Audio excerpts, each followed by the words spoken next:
Shalom, shalom à tous. Excusez-moi s'il vous plaît d'avoir arrêté la suite de la seconde partie ce matin. Malheureusement, j'ai reçu un appel plus tôt. J'étais donc obligé d'écouter la vidéo et de pouvoir terminer la troisième partie aujourd'hui. Maintenant, tant pour moi. Alors, comme je disais tantôt le matin, nous avons étudié par la grâce de Dieu, nous avons essayé de démontrer par les Écritures où est-ce que la genèse de l'histoire où Dieu a arraché le sacerdoce à la femme. Et cela, c'est depuis la chute. C'est à la chute que Dieu a mis cette inégalité entre la femme et l'homme. Amen. C'est à la chute que Dieu a décidé que à partir de maintenant, la femme, tu vas être soumise à ton mari. Et cette position n'a pas été changée même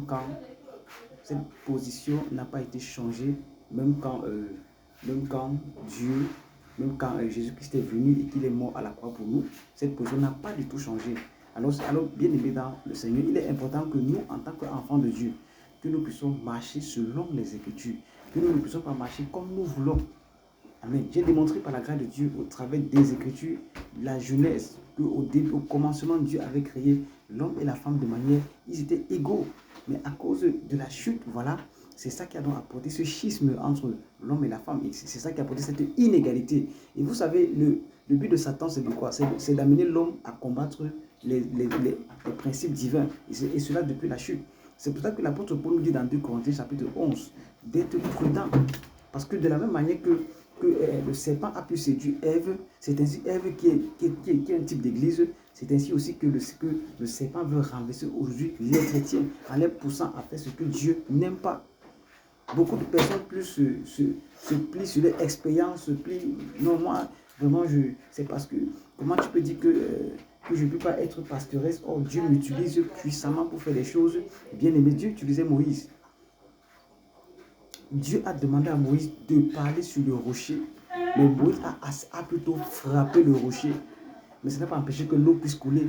Est-ce parce que l'eau a coulé que Dieu a applaudi Moïse? Non, tu as très bien fait Moïse. Non, l'eau a coulé, le peuple a bu, mais Dieu a puni Moïse. Oui, bien aimé dans le Seigneur. Tu peux faire des choses extraordinaires au nom du Seigneur. Mais dans Matthieu chapitre 7, les versets 22 à 24, c'est écrit clairement là-bas que beaucoup vont venir dire à Jésus, n'avons-nous pas fait les miracles, n'avons-nous pas prophétisé, n'avons-nous pas chassé les démons? Ils vont le dire. Jésus n'a pas nié qu'ils ne l'ont pas fait. Mais Jésus va dire que je ne vous connais pas, vous qui commettez l'iniquité. L'iniquité a deux faces. Il y a la face où c'est vrai, tu vis dans le péché, oui, tu prêches l'évangile. Oui, tu prêches beaucoup de choses, mais tu vis le contraire. Mais il y a aussi l'autre iniquité où tu désobéis aux ordonnances que Dieu a données.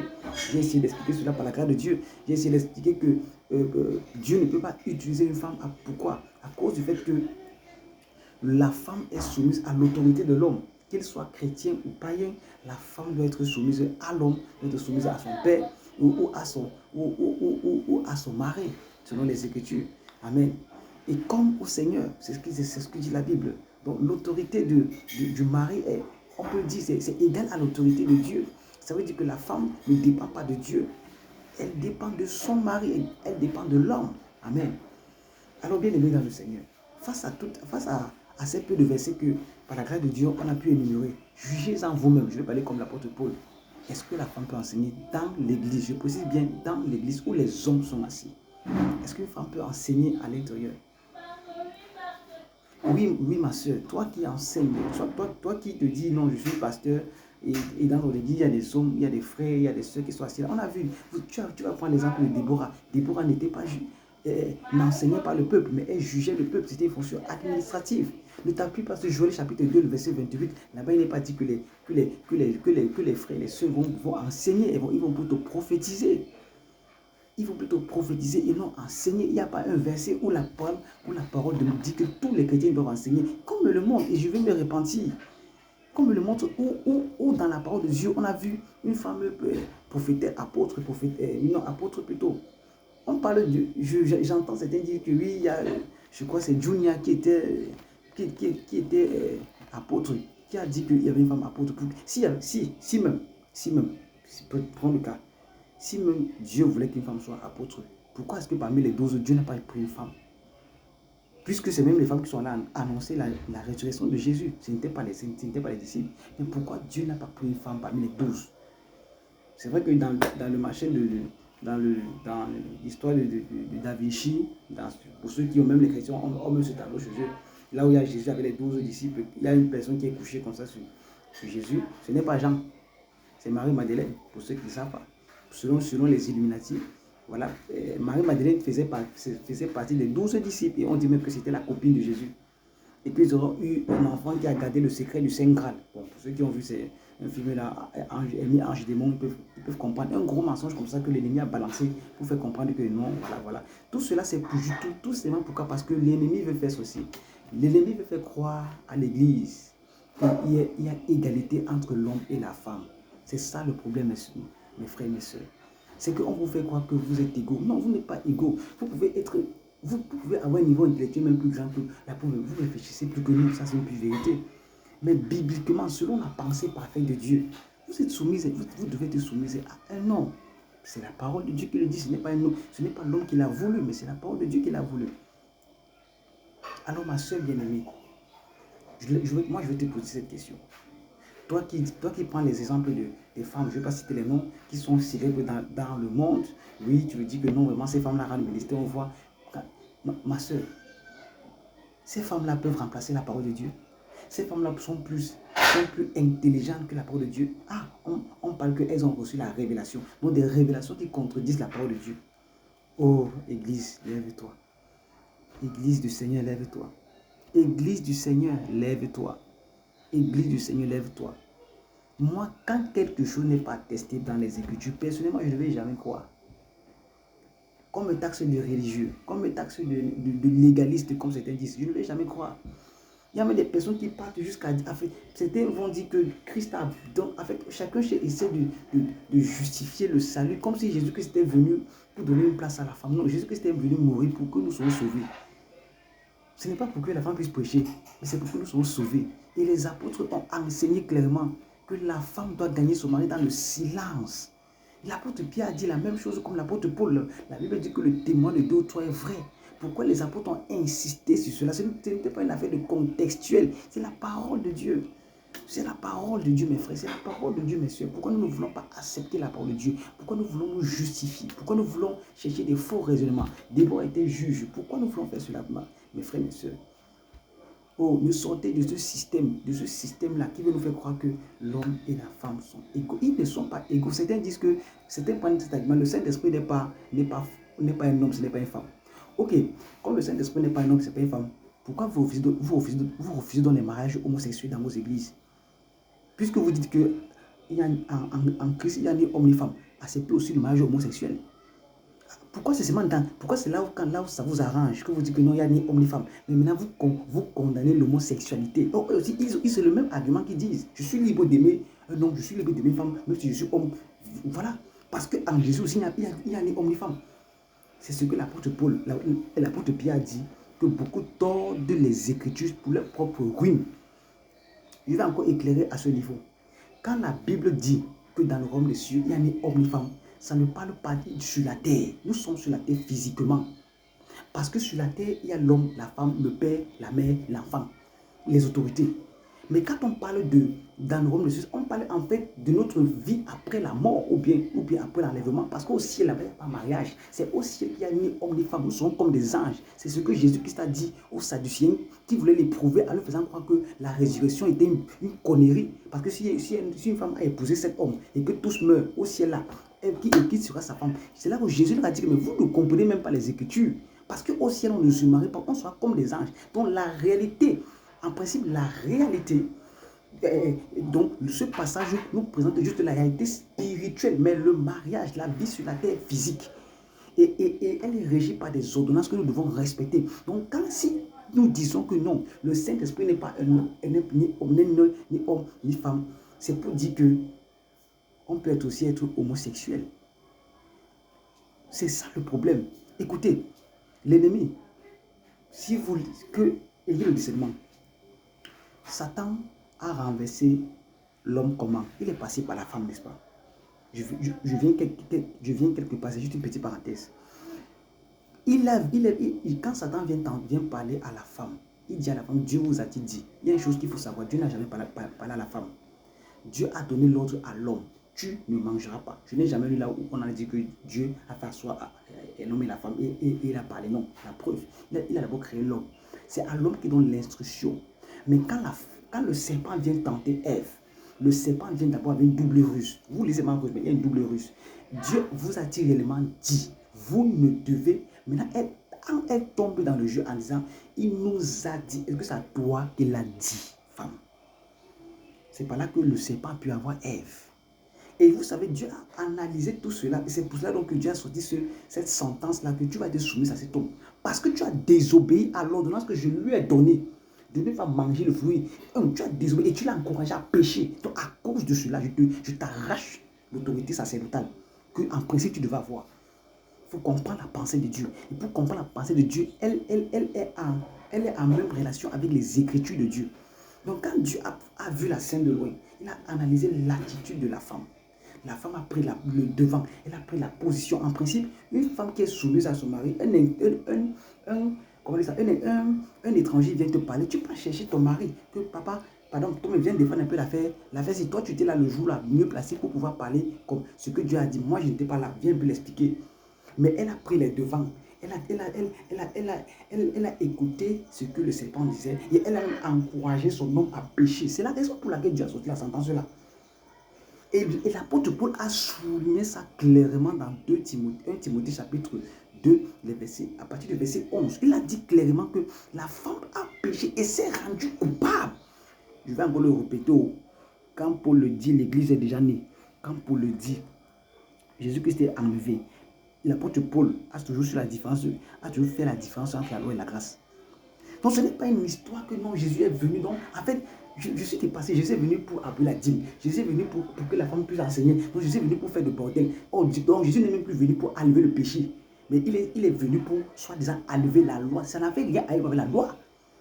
L'histoire de Genèse, c'est avant la loi de Moïse. Quand on parle de la loi de Moïse, c'est ce que Moïse a reçu. Mais ici, c'est une histoire qui est clairement écrite dans la Bible. Pareillement avec la dîme, mais ce n'est pas le sujet de la dîme que nous parlons. Donc, finalement, quelle est la loi même que Jésus est venu abolir? Finalement, on ne connaît même plus. Donc, on parle des choses que nous ne maîtrisons pas. On dit que non, il est venu pour abolir la loi. Il est venu pour abolir quelle loi? Il est venu pour porter le péché à la croix, pour que nous soyons sauvés. Mais ça n'empêche pas que toi, femme, tu dois être soumise à ton mari. Écoutez, si Jésus-Christ avait porté la malédiction de la femme, si vous voulez ici, c'est que la femme ne devait pas accoucher avec douleur. C'est que cette parole devait être restaurée.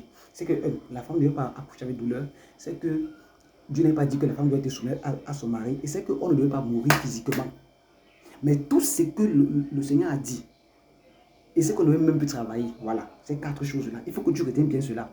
Si, selon votre argument que vous donnez chaque jour, que non, Jésus-Christ est venu pour abolir la loi, entre guillemets, je ne sais pas, je ne sais pas que ces ordonnances-là, c'était la loi, c'est pas les supporters du ministère de la femme que j'écoute cela. Si c'était dans le cas, c'est que ces 4 choses-là que nous vivons aujourd'hui, ces 4 choses-là ne seraient plus la mort physique. La mort physique, Jésus a dit que tout est accompli, mais on meurt quand même physiquement, parce que Dieu l'a dit. Deuxièmement, le fait que la femme puisse accoucher avec douleur, ça n'a pas changé, c'est demeuré intact. Troisièmement, la soumission qu'il a dit, c'est resté le même. Et quatrièmement, le travail, Dieu va souffrir, manger à la sueur de son front. Si Jésus avait tout accompli, comme on pense, là, selon ce que nous pensons, c'est que ces 4 choses-là devaient être abolies. Mais comme toujours, on a toujours tiré le drap de l'autre côté. Non. Comme on veut justifier l'injustifiable en disant que non, comme l'autre a dit, que non, comme la femme a porté l'enfant, c'est pour ça que c'est allumé. Mais pourquoi en portant l'enfant? Pourquoi donc quand Marie a porté l'enfant, la femme continue toujours à coucher avec douleur, même les femmes chrétiennes? Pourquoi? Donc c'est seulement pour enseigner que selon, je parle selon cet homme de Dieu, qui a donné cet enseignement-là, que c'est parce que Marie a porté l'enfant, c'est pour cela donc que Dieu a donné l'autorité à la femme de pouvoir prêcher. Mais pourquoi donc aussi Dieu n'a pas aussi annulé donc les douleurs, les fortes douleurs de l'enfantement? Pourquoi aussi Dieu n'a pas... Donc c'était justement pour enseigner. Il a laissé le côté là. Vous ne voyez pas que c'est l'esprit d'égarement? Vous ne voyez pas que c'est un faux raisonnement? Vous ne voyez pas que c'est un faux raisonnement, frères et sœurs? Revenons à la parole. revenons à la simplicité de la parole. C'est ce que l'apôtre Paul, je crains. Qu'on vous détourne de la simplicité de l'évangile. Car si on vient vous annoncer un autre évangile, vous le supportez fort bien. L'évangile où il y a l'égalité sexuelle dans le ministère de l'enseignement. Ce qui est un pur mensonge. C'est un pur mensonge, mes frères et sœurs. Sortez de ce type de message. Alors, je ne vais pas être trop long dans cette dernière partie. Alors, maintenant, il faut que ce soit clair. La femme n'a pas le droit d'enseigner là où les hommes sont. On a lu cela dans la Bible. Mais est-ce que cela ne veut pas dire que la femme ne peut pas enseigner? Si, la femme enseigne uniquement les femmes. Lisons cela dans les Écritures. L'apôtre Paul toujours a dit ça dans Timothée. On va aller dans 1 Timothée. Toujours dans 1 Timothée chapitre. C'est dans 1 Timothée, c'est 1 Timothée 2. C'est dans 1 Timothée, on va chanter Thessaloniciens. Est-ce que les femmes ne peuvent pas enseigner? On va voir cela dans les Écritures. Voilà. On va lire cela dans 1 Timothée chapitre 5. Voilà ce que l'apôtre Paul déclare clairement. Il dit, ok, voilà, quelqu'un veut que je te souhaite. Alors, il dit ceci. On lit 1 Timothée 5 à partir du verset 9. Qu'une veuve pour être inscrite, attendez, ce n'est pas ça. Je veux aussi qu'une dieu de maison fidèle, pardon. Voilà, je vais trouver ce verset rapidement par la grâce de Dieu. C'est un verset où l'apôtre Paul demande aux femmes qui sont âgées d'enseigner les jeunes femmes à tenir leur maison, à tenir leur maison. Voilà. Oui. C'est la guerre, mais c'est du cœur de vie. Que c'est vrai. Pardonnez-moi. Je vais lire ce verset. Voilà. Alors oui, donc le temps donc que je trouve ce verset rapidement. Alors, dans ce texte, peut-être que vous l'avez déjà lu, je ne suis pas en train de le trouver, mais je sais bien qu'il y a un texte. Voilà. Ok, disons quand même à partir du verset 9, c'est mieux. C'est 1 Timothée 5 à partir du verset 9. Qu'une veuve pour être inscrite sur le rôle. Bon, remettons à partir du verset 5. Bon, à partir du verset 3, on va lire un peu longuement. Honore les veuves qui sont véritablement veuves. Si une veuve a des enfants ou des petits-enfants, qu'elles apprennent avant tout à exercer la piété envers leur propre famille et à rendre à leurs parents ce qu'ils ont reçu d'eux, car cela est agréable à Dieu. Celle qui est véritablement veuve et qui est demeurée toute seule met son espérance en Dieu et persévère nuit et jour dans les supplications et les prières. Mais celle qui vit dans les plaisirs est morte, quoique vivante. Déclare-leur ces choses afin qu'elles soient irréprochables. Verset 8.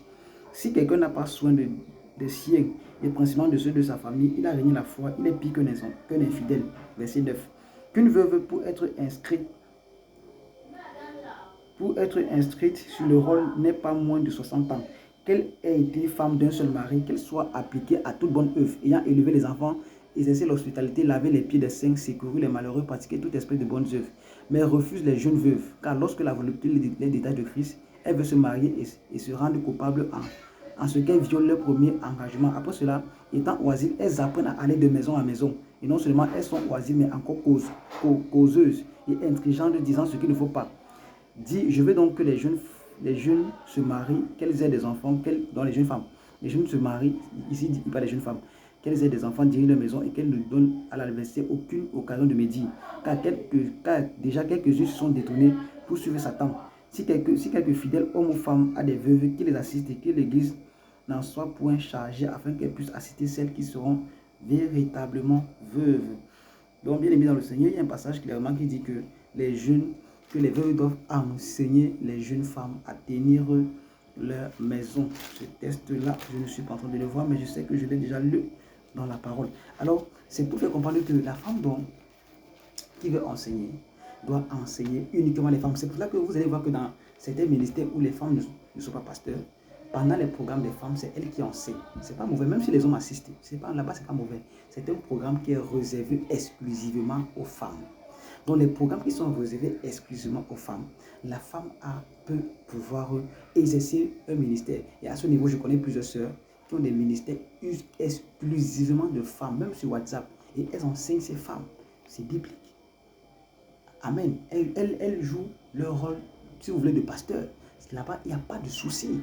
Donc, une femme peut enseigner d'autres femmes. Ce n'est pas mauvais. C'est pas Et si elle veut même, à ce niveau, elle peut même s'appeler pasteur si elle veut, parce qu'elle dirige seulement les femmes. Le problème, c'est que là où il y a les hommes, la femme ne peut pas enseigner. Alors maintenant, il y a des cas où, par exemple, on a, dans le ministère des Blancs avec qui j'étais, on a eu ça. On a envoyé des évangélistes en Amérique centrale. Et là-bas, je crois que c'était 2 sœurs. Alors les 2 sœurs, par la grâce du Seigneur, ont évangélisé et une église est née. Comme c'était au début, elles ont commencé à enseigner. Il y avait des frères à l'intérieur. Mais quand certains frères ont commencé à grandir, de la région commencé à grandir, à grandir spirituellement, elles ont confié la responsabilité de l'enseignement à ses frères.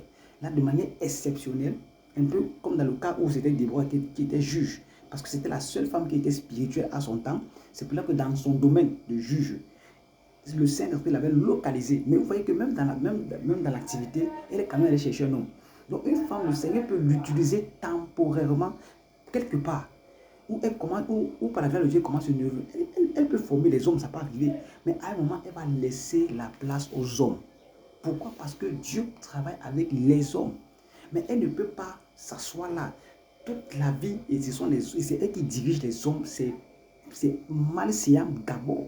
Malséant quant à la nature que Dieu, quant à l'ordre naturel que Dieu a donné. Et c'est malséant quant à l'ordre spirituel que Dieu a aussi donné. C'est pour cela que, oh mon Dieu, malheureusement, ce contexte que beaucoup de chrétiens refusent à cause de la chute de l'homme et la femme dans le jardin. Dieu était obligé de demander à la femme d'avoir une marque de distinction sur elle qui est le voile pour la différencier de l'homme. Pour que quand les anges viennent, ils sachent que celle-ci, elle dépend d'une autorité. Mais malheureusement, encore, dans ce débat, on dit que les cheveux, c'est le voile. Or, la Bible dit que les cheveux, c'est pour la gloire de l'homme. Puisque devant Dieu, on n'a pas une autre gloire, si ce n'est que la gloire de Dieu. Or, l'homme ne peut pas se couvrir les cheveux, parce que les cheveux de l'homme, c'est pour la gloire de Dieu. Tandis que les cheveux de la femme, c'est pour la gloire de l'homme. Là-bas, c'est le débat. On est sur le sujet de l'enseignement de la femme. Donc, bien aimé, une femme donc peut rendre le ministère si elle a un ministère de femme. Et moi, j'en connais beaucoup de sœurs qui ont des ministères de femmes. Oui, qui encadre des femmes, qui enseigne des femmes. Là-bas, ce n'est pas mauvais. Dieu n'est pas contre cela. Et oui, elles s'édifient, elles s'exhortent, elles sont bâties, elles sont baptisées du Saint-Esprit. À ce niveau, il n'y a pas de souci, il n'y a pas de problème. Mais il peut arriver de manière exceptionnelle, comme je le disais, que tu arrives quelque part, le Seigneur t'utilise puissamment. Et voilà. Si par exemple, si tu es une femme, tu ne veux pas évangéliser un frère et que tu n'as pas la possibilité de le confier à un pasteur, tu vas le former, tu vas l'exhorter, tu vas l'édifier. Et quand maintenant tu vois qu'il est prêt, bon, maintenant tu dis que ok. Maintenant, je t'ai déjà donné des bases. Bon, maintenant, à toi de te débrouiller. Je ne peux plus rien faire pour toi. Oui, c'est ça, c'est vrai. Mais oui, ça c'est aussi, c'est une probabilité. Mais en aucun cas, une femme ne peut pas s'asseoir sur les hommes. Et même si elle est mature, spirituellement mature que tout le monde, elle n'a aucun droit de le faire. Elle doit juste laisser la place aux hommes afin que les hommes puissent diriger. C'est pas soi-disant ces femmes-là qui sont grandes. Il n'y a pas des hommes qui sont formés dans le ministère qui peuvent prendre la place. Pourquoi toujours rester là sur les piédestals que c'est elle qui dirige ce qu'on n'a pas lu dans les Écritures? Moi, je le dis, si Jésus-Christ voulait que la femme soit apôtre, il aurait au moins pris une seule femme parmi les 12, mais il ne l'a pas fait. Il ne l'a pas fait. Alors certains vont me dire, mais pourquoi il a donc permis que les femmes puissent aller annoncer la résurrection? Mais c'est ça évangéliser. C'est ça l'évangélisation. C'est ça évangéliser, aller annoncer que Christ est mort et ressuscité pour nos péchés. C'est tout le monde peut le faire. Ce n'est pas seulement les pasteurs. Tout le monde peut le faire, amen. Tout le monde peut le faire. Donc bien aimé, le problème de l'église aujourd'hui, c'est parce qu'on s'est écarté de la parole. Montez-moi dans la Bible où vous avez vu un prophète qui dirigeait l'église. Montrez-moi dans la parole de Dieu. Cette fois-ci, je ne parle pas d'homme ou femme. Je dis prophète qui dirigeait la parole de Dieu. Quand la Bible dit que, revenons à ce sujet de prophète, la femme peut prophétiser, n'est-ce pas? C'est vrai qu'à ce niveau, il y a aussi un débat dans l'église. Certains disent que la Bible, dans le Nouveau Testament, on ne parle pas de femmes prophétesses, mais de femmes qui prophétisent. Pour moi, prophétiser, prophéter, pour moi, c'est pareillement. Mais une chose est sûre, bibliquement, de Matthieu à Apocalypse, on n'a jamais vu des prophètes qui étaient assis et qui dirigeaient une église. Disons d'abord Actes chapitre 13, un très bon exemple. Actes chapitre 13, une chose, nous devons être biblique. On ne peut pas faire nos choses et mettre la parole de Dieu à côté, soit disant qu'on marche au nom de la révélation. Toute révélation qui contredit la parole de Dieu ne vient pas de Dieu.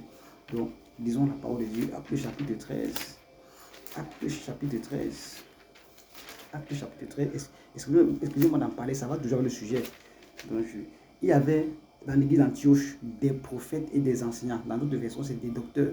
Barnabas, Simeon, appelé le noir Lucius de Cyrène Manaène, et qui avait été élevé avec Hérode le tétrarque et Saul. Ici, on parle des prophètes. Il y avait des prophètes et des docteurs dans une même église. Bien-aimé, aujourd'hui, au nom de Dieu me parle, Dieu me parle. Comment je peux me soumettre à un petit pasteur? C'est à cause de l'esprit de vouloir grandir, de la grandeur, que vous allez voir aujourd'hui beaucoup de soi-disant prophètes commencer à ouvrir les ministères et commencer à faire des choses. C'est une grave erreur. Et c'est pour cela que vous allez voir que dans ces églises de prophétie, beaucoup de personnes sont bâties dans la prophétie, mais pas dans la parole. Parce qu'il est rare de voir des prophètes qui enseignent. Dieu n'a pas été fou de départager les ministères, de dire que tu es apôtre, de dire que tu es prophète, de dire que tu es pasteur, de dire que tu es docteur. Il n'a pas été fou, parce que l'homme ne peut pas tout avoir. J'ai fait une vidéo par rapport sur le sujet. C'est pour cela que même en médecine, il y a les spécialistes, il y a le généraliste qui connaît en général et le spécialiste qui connaît en particulier, qui est santé dans un couloir. Donc le couloir du prophète, c'est de prophétiser, c'est de parler de la part de Dieu, un peu comme on a vu avec Agabus. Mais on n'a pas dit qu'Agabus avait un ministère, jamais de la vie. On prend sur le cas de Silas. Silas était un prophète. C'est qui les Écritures, mais Silas n'était pas assis dans une église. Il avait même deux grâces, prophète, évangéliste. Il était parti avec l'apôtre Paul pour évangéliser. Mais on n'a jamais vu que Silas était dirigé l'église. Mais à cause du pouvoir, à cause de que, comme c'est à moi que Dieu parle, il faut que je dirige, c'est pour là que cela a apporté l'abomination dans l'église. Parce que le prophète n'a pas la capacité d'encadrer les brebis. Lisez même dans les Écritures, la plupart des prophètes dans l'Ancien Testament vivaient seuls. Une personne qui vit seule ne peut pas encadrer les gens. Parce que le jour que tu fais des choses qui l'énervent, il peut même sortir là. On a vu ça avec cet esprit de Dieu. On a vu ça avec Élisée. Il a maudit carrément 40 enfants. Il a tué 40 enfants. Ce n'était pas spirituel. Un pasteur, qu'est-ce que la parole dit? Insulter, nous bénissons. Mais le prophète, lui, c'est du petit contact. Tu l'énerves, il t'envoie une parole et ça te touche parce qu'il est prophète. Donc, ce genre de personne ne peut pas encadrer les brebis. Un vrai prophète ne peut pas. Parce que si tu lui dis une parole qui va l'énerver, il peut te maudire. Parce que lui, il n'a pas la capacité d'encadrer. Ce n'est pas son domaine. C'est pour cela que les prophètes dans l'Ancien Testament vivaient toujours seuls. Ils étaient toujours isolés. Ils ne vivaient pas en communauté. Parce que c'est des gars qui devaient toujours à tout moment, comme Moïse, et c'était Moïse qui était un prophète et un berger, pour lui c'était rare, mais il devait toujours rester sur la montagne, il fallait toujours qu'il parle à Dieu. Donc une personne qui va toujours laisser les brebis 40 jours pour monter automatiquement, il y aura le désordre. On a vu ça avec le peuple d'Israël. Dès que Moïse quittait un peu, bam, le désordre arrivait. Pourquoi? L'homme n'a pas en général. Parce que le prophète, c'est le prophète, le berger, c'est le berger.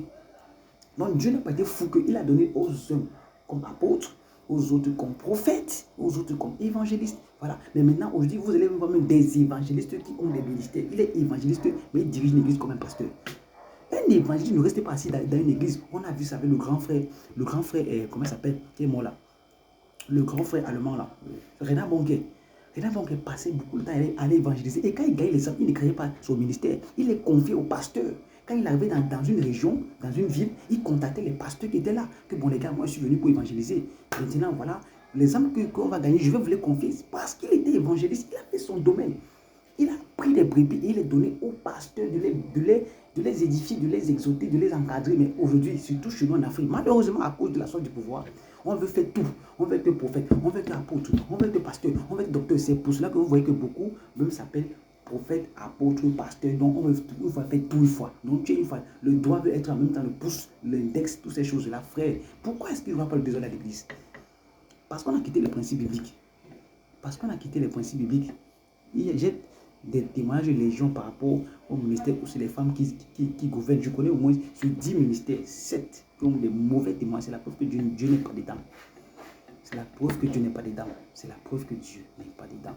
Alors, mon frère, ma soeur, tu as écouté la parole de Dieu.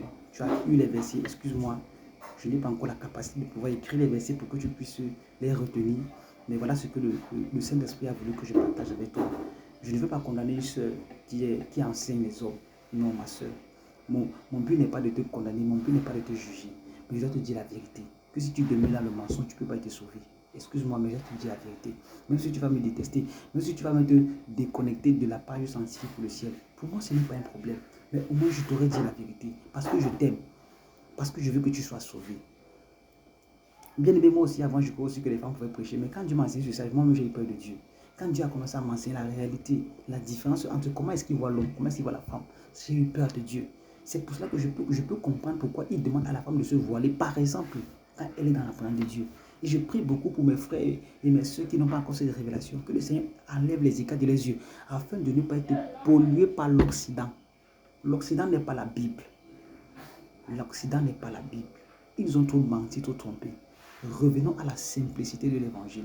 C'est à cela que Dieu nous a appelés frères. C'est à cela que Dieu nous a appelés sœurs. Donc que le Seigneur te bénisse, que le Seigneur t'accorde la grâce de comprendre, que le Seigneur t'accorde la grâce de grandir avec le Seigneur, que le Seigneur t'accorde de bénir dans tout ce que tu entreprends. Je prie au nom puissant de Jésus-Christ, que cette parole tombe dans les cœurs fertiles, et que cela puisse produire des fruits dignes de la repentance. Ma soeur, mon frère, fais comme Dieu dit dans les Écritures. On ne peut pas venir, écoutez, quand tu vas dans un tribunal au Cameroun, on ne va pas te juger avec la loi française, on va te juger avec la loi camerounaise. Tu as fait telle chose, qu'est-ce que dit la loi par rapport à ce que tu as fait? La loi numéro 555 dit que ceci. C'est la même chose avec la parole de Dieu. Pourquoi nous les chrétiens, nous on fait comme si on va dans un tribunal, mais on prend la loi de notre pays pour pouvoir nous juger. Pourquoi nous trichons même pas un peu les musulmans? À ce niveau, je les envie. Et ils font ce que leur loi leur dit. Mais nous, on a la loi de l'esprit qui a été donnée par les apôtres. La Bible dit que l'Église persévère dans les enseignements des apôtres. Et dans les enseignements des apôtres, ils nous ont dit clairement que le sacerdoce n'est pas pour la femme. Le ministère de l'enseignement n'est pas pour la femme, excepté si elle doit enseigner les femmes. Oui, elles peuvent enseigner les femmes, c'est vrai. Si tu veux être pasteur, toi femme, ok, encadre les femmes. Là-bas, Dieu ne va pas te punir. Parce que tu au moins, là au moins tu seras resté dans la parole. Mais ne sois pas une Jézabel. La Jézabel, c'est celle qui veut aller à l'encontre de la parole de Dieu. C'est ça Jézabel. Mais je t'encourage, je t'exhorte de ne pas aller à l'encontre de la parole de Dieu. Je prie que le Seigneur te bénisse, que le Seigneur t'accorde la grâce. Vraiment que toutes tes entreprises soient bénies. Passez une très bonne semaine. Si vous avez des questions posées, pour ceux qui ont mon numéro, vous pouvez m'appeler. Vous pouvez écrire sur la page YouTube. Pour ceux qui suivent en direct, qui suivent directement à partir de YouTube, pas YouTube Go, posez-moi des questions. Je suis disponible et disposé. Sanctifié pour le ciel, c'est le nom du ministère. Et notre désir, c'est que ça soit le centre de nos vies. Et toujours, je parlerai toujours en appuyant les Écritures. Que le Seigneur vous bénisse. Shalom, shalom, shalom.